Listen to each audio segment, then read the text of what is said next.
and welcome back to Integrations 101. In this tutorial, I'll walk you through all of the different customizations that you can apply to the Phonic widget. Let's jump in. We mentioned in previous tutorials that there are two ways to obtain the widget HTML, and as such, there are two ways to customize the widget. First, I'll walk you through how to add customizations manually. After this, we will touch on how to add customizations through the widget builder. If you're using the widget builder, don't skip ahead. There will be some important information about our customizations in the next section. The first custom function that you can add to the widget is enabling backup text. When backup text is enabled, participants can choose between providing an audio response or a text response.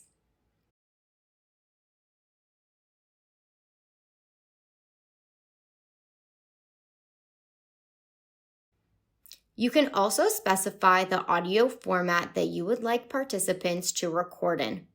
By default, this is set to WAV, but can be changed to MP3.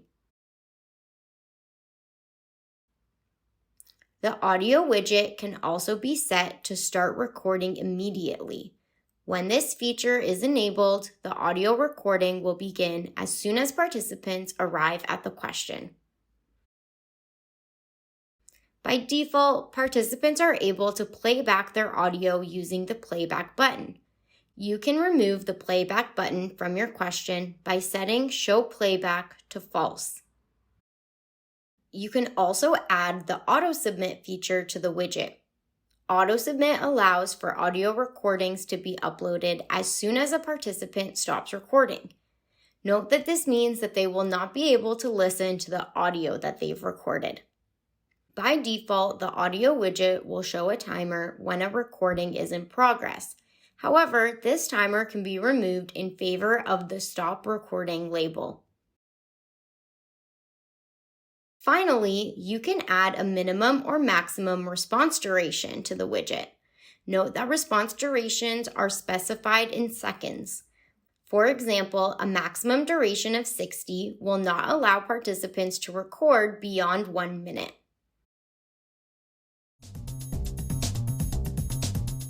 Stylistic changes can also be made for the widget. You can make the widget smaller or set the theme of the widget to round. Size and theme can also be combined to achieve different effects.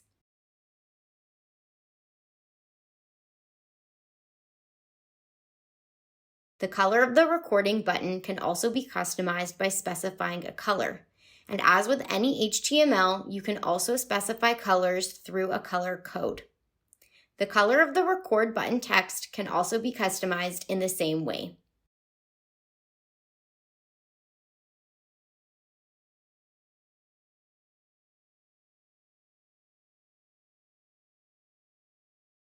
Finally, you can specify spacing above and below the widget, which will impact how the widget rests within your platform or website.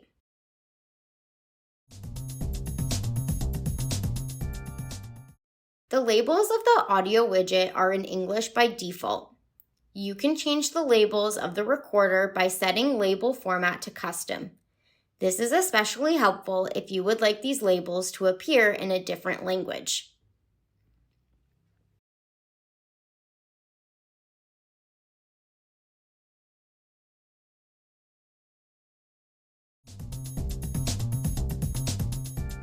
If you use the code builder, all of these customizations can be specified with the click of a button.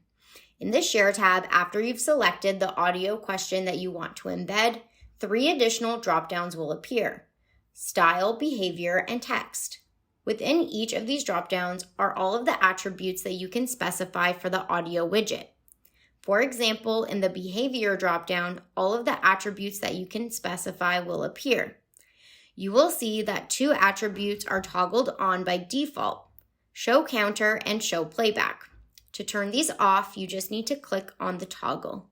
You can also add attributes using the toggles, for example, allowing for auto submit or enabling backup text. Audio format can also be specified here. If you need the widget labels to appear in a different language, Our code builder makes it very easy to specify the widget labels. Just enter the text that you want to appear on the widget.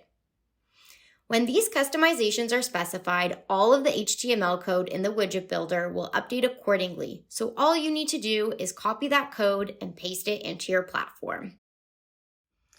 And those are all of the customizations that you can add to the Phonic widget. Thanks for joining me today, and thanks for joining for Integrations 101.